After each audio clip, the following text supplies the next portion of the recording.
You are nothing to me anymore. Never step foot in this house again. I was shouted at by my father, and supported by John, my soon-to-be husband. I left my family home in tears. It was right after I graduated from high school. My name is Amy. I'm a 36-year-old farmer. This year marks 18 years since I left my family home. From now on, the time I spend living my own chosen life will be longer than the time I spent in my family home. And this thought makes me quite sentimental. My family home was in a city. My father was a corporate worker, and my mother was a stay-at-home mom. We were a family of 4, including my brother and me, who was born a year ahead of me. My parents were the kind of people who ranked their children clearly, so my brother, being the heir, was always given priority. The quality of our meals and the grandeur of our birthday presents were always superior for my brother. He boasted about his superiority and always bullied me. There were times when I felt lonely, and there were times when I cried out, "I want attention too!" But my parents never changed, so I gave up completely. The event that changed my life happened in the summer of my second year of high school. My brother was studying for a college entrance exam, aiming for a top-tier university. His mock exam results were not good at all, so he was always on edge, taking out his frustration on me at every opportunity. My parents, as if handling a fragile object, treated my brother with utmost care and gave me household chores that didn't allow me to have time to study. Because I was performing better academically than my brother, they tried to lower my grades to improve my brother's mood. It didn't make any sense. At that time, I heard about a rural experience program from a teacher. At the high school I was attending, students could participate in a 2-night, 3-day rural experience program if they wished. Participants stay at a host farm, harvest vegetables, cook together, and experience country life. I, who was troubled by my family environment, decided to participate bravely. But my father objected, saying, "Agriculture is something only fools who can't get corporate jobs do for a living." And my mother scoffed at me, saying, "Are you crazy? Willingly experiencing manual labor? Getting dirty and stinky in the mud?" But I defied my parents' opposition and used the pocket money I had saved up to sign up. This was the first time I had ever refused to do as my parents said. It turned out to be an excellent decision. For me, who was starving for familial love, it was truly a wonderful experience. Working in the fresh, rural air was invigorating, and I was able to experience the warmth of a family. The eldest son of that family, John, was a year older than me and the same age as my brother. At first, I was a bit wary, simply because he was an older guy. But John was completely different from my brother. He was kind, but firm, got along well with his parents, and was kind to me as well. John's parents were truly gentle people, and even though it was only for 3 days, I cried a lot when I had to leave the farm. John's mom cried along with me, saying, "You're welcome back anytime." I promised, I will definitely come back. They said they didn't look at their cell phones much, so I wrote them letters regularly. Before long, I started receiving more replies from John, and it became like an exchange diary, and we started dating. It was a pure long-distance relationship, without even a kiss. After my brother failed to get into his first choice university, and ended up in a third-rate private college, I became a college applicant. But my parents pressured me to get a job instead of going to college. The reason, they said, was that women didn't need an education. But the real reason was probably that they didn't want me to go to a better college than my brother.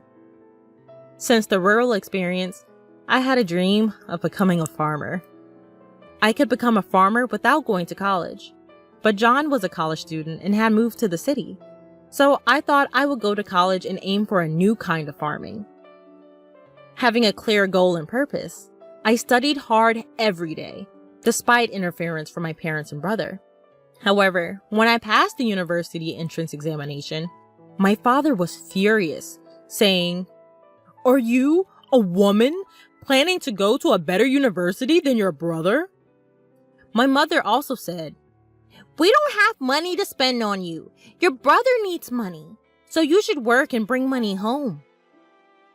I was desolate by my parents' words, and after a huge fight, I ended up cutting off all ties with them. John came to pick me up from home, and his parents, now my in-laws, supported my college expenses, and I ended up attending college. 4 years later, I married John. I never contacted my parents or brother during my college years, but when my in-laws said, "We have to at least give them a heads up about the marriage," we visited my childhood home for the first time in 4 years. Right after graduation, things were chaotic, and it was also planting season, so we couldn't make the visit until the beginning of summer. My in-laws, my husband, and I all had sunburnt, darkened faces from working outside, but my parents and brother openly ridiculed us. My mother asked, "No offense, but how old are you exactly? You must be quite poor to be working until you're all dark like this." I was mortified. "Please, stop, Mom," I implored in a small voice. But she ignored me. My brother smirked and said, "Smart people like me make money with intellectual work. If you can only do primitive work, it's proof you're unintelligent." I turned pale, and the gentle smiles on my in-laws' faces froze. My husband firmly declared, "With all due respect, we are proud to be farmers." My father laughed condescendingly and said to me, "Just to make it clear, you're a stranger to us from now on. You're marrying a poor farmer who has to sweat and work hard. We're going to treat you as if you don't exist. It'll be a problem if you come asking us for money. We don't want to see you anymore." Already being disowned at 18, I knew very well that I was on my own, even without being told so explicitly again. Still, I had tried to maintain the courtesies. The sympathetic looks from my in-laws and John were difficult to bear. On the way home, I quietly wept and resolved to forget about my biological family. Time flew, and before I knew it, 18 years had passed. The emotional wounds had thoroughly healed. I had given birth to 2 children, and my days were busy but fulfilling. Although I had virtually erased the memories of my parents and my brother, I was informed by a cousin that my brother was getting married. My cousin and I have always been close, and we occasionally touched base even after my marriage. At some point, I had sent them rice harvested from our farm, and they were pleased with its taste, even becoming a regular purchaser. Therefore, we maintained a relationship, and we enjoyed chatting on the phone about once a month. "We can meet after a long time at the wedding," my cousin said, but I hadn't heard anything about the marriage from my parents or my brother. Well, since we're estranged, it's true that there's no way for me to know. "I heard they are building a new duplex. I wonder if it's completed." Apparently, both my parents and my brother and his wife planned to move after the wedding. My cousin knew about the estrangement between my parents and me, but they seemed to think that I would attend weddings and funerals. After finishing the phone call with my cousin, impulsively, I dialed my mother's cell phone number. However, I was met with an automated message saying, "This number is no longer in use." I tried calling my father next, and again, the same automated message. Had they changed their cell phone numbers? I didn't know my brother's number, so I couldn't call him. With trembling fingers, I dialed the landline for my family home, and it connected. My heart pounding, I waited for someone to pick up. "Hello?" It was my brother who answered. "Brother? It's Amy. I heard you're getting married and moving." I hesitated over what to say next, about to offer congratulations when I was cut off by my brother. "There's no need for you to do anything. You, a farmer, are a stranger to me. Don't call me." My brother just yelled and hung up the phone. I rushed to call him back, only to find that I was already blocked. This was harsh. No matter how much he hated me, we were still family. It hurt to be rejected like this. Seeing my distress, my husband was concerned and gently asked, "What's wrong? Did something happen?" I couldn't hold back my tears any longer. When I told him about the conversation, both my husband and my in-laws were as furious as if it had happened to them. "Your home is here, Amy. Your family is us here," my mother-in-law reassured me. Her words moved me to tears. I wish she was my real mom. She cared about me much more than my blood-related mother did. My father-in-law also comforted me, saying, "You're happy now. That's all that matters. No need to get hurt. The one who laughs is the winner." My husband added, "Let's take them as a bad example and make sure we don't turn out like that." Even our children, not knowing the situation, hugged me tightly. Thank you, everyone. I felt a warmth in my heart, realizing how happy I was now, even though I wasn't blessed with a supportive biological family. However, things took a drastic turn when my business was featured on national television.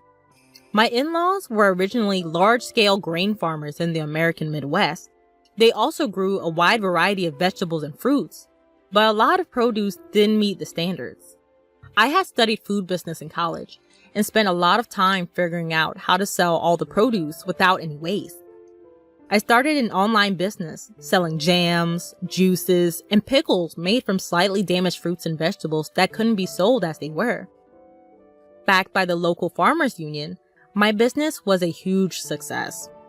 It was a hit with moms who wanted to feed their children safe, domestically produced food, and seniors who wanted to taste nostalgic homemade pickles. I built up the company with young women who, like me, had married into farming families and unemployed young people. It had grown into a $5 million business. Our success story was covered in an in-depth report. After the TV broadcast, we received a lot of attention and calls from various people.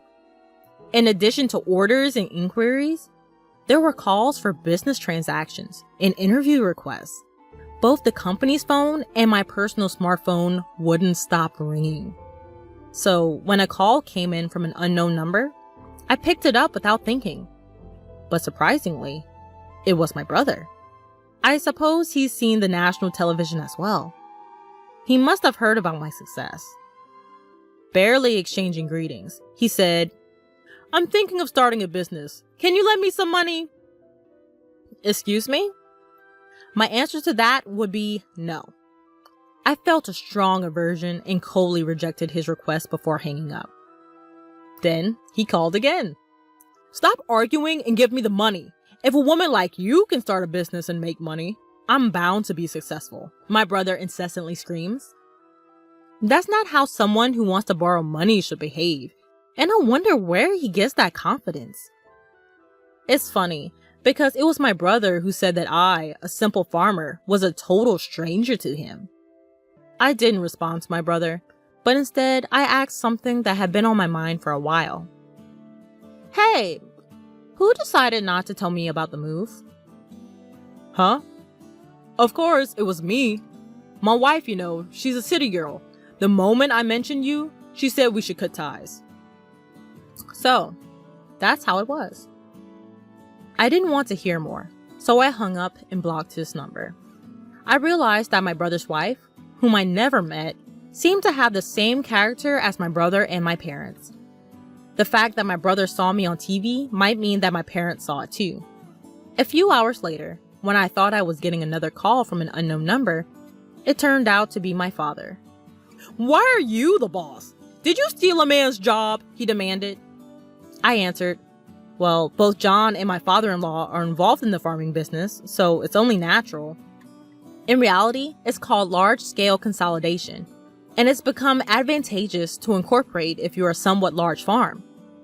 My father-in-law is the president of the local agricultural association, and John has incorporated his in-law's share and is the president of that corporation. Maybe my explanation convinced him, because then he said, "You're distant. Why didn't you contact us?"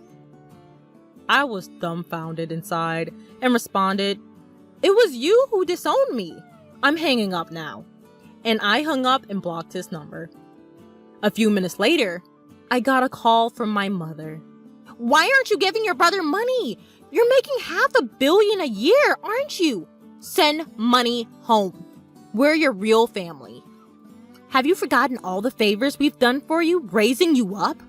At least give us $300 million, or at least $250 million. My mother was the most aggressive of all. Even though the business makes $500 million, that's total revenue. After paying for expenses and employee salaries, I barely have any left over. I exaggerated a bit, and my mother instantly retorted, "You're lying! There's no way that's true!" I was getting irritated. My mother persistently demanded money, but I wondered if she wasn't embarrassed. "I'm not going to send money, whether I have it or not. We're strangers," I said, then hung up and blocked her number, of course. I thought that was the end, but I was wrong. My parents and my brother's wife, who I'd never seen before, showed up uninvited at my in-laws' house. My father said, "Hey Amy, you want to hear the surprise? I'm revoking the disownment." I was stunned at how desperate they were for money. My mother-in-law asked, "What on earth is going on with you people?" Expressing their discomfort. Even my father-in-law and mother-in-law were glaring at my parents in silence, and the employees around had gathered, looking at my parents with stunned faces. My brother must know he is not welcome here either. "Huh? The real blood-connected family is us. We have the right to get the money you earn too." The woman who seemed to be my brother's wife nodded in agreement with his words. I was furious. "I don't think so. Even though we had a blood connection, there was no emotional connection at all. You treated me like a stranger and abandoned me." The emotional scars from being abandoned by my biological family were revived, and I was on the verge of tears again.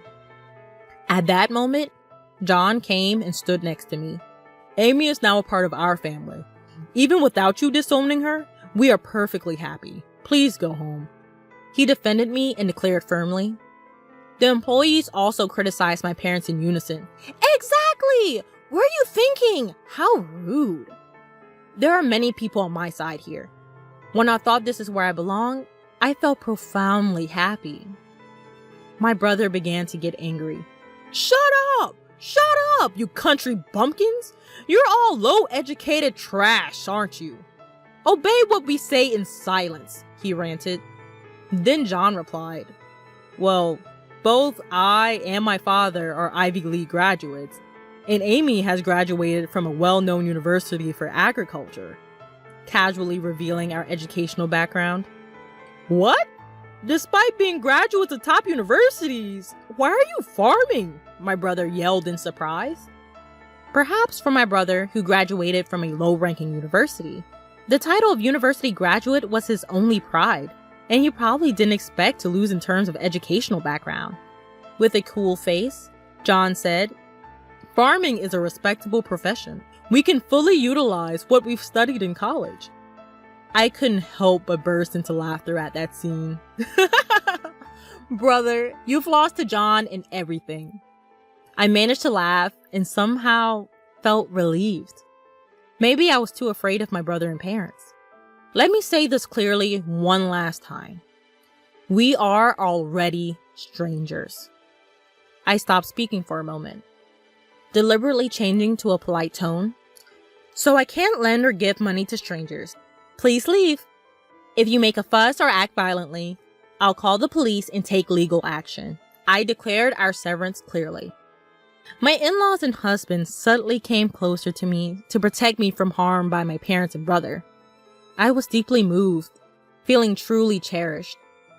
The employees also shouted at my parents, "Get out of here! Go home!" My parents, my brother, and my sister-in-law glared at us with resentment, but they couldn't say anything more and could only retreat. Afterward, according to a story I heard from my cousin, my brother and parents tried to get rich quick and started a business with debts instead of borrowing money from me, but their arrogant character led to a big failure. Now, they seem to be on the verge of bankruptcy. But I'm a stranger now, and I have no intention of getting involved anymore. As for me, my work is going well, and I'm surrounded by a true family of respectable in-laws, a loving husband, and adorable children. I will cherish each day while savoring the happiness of life.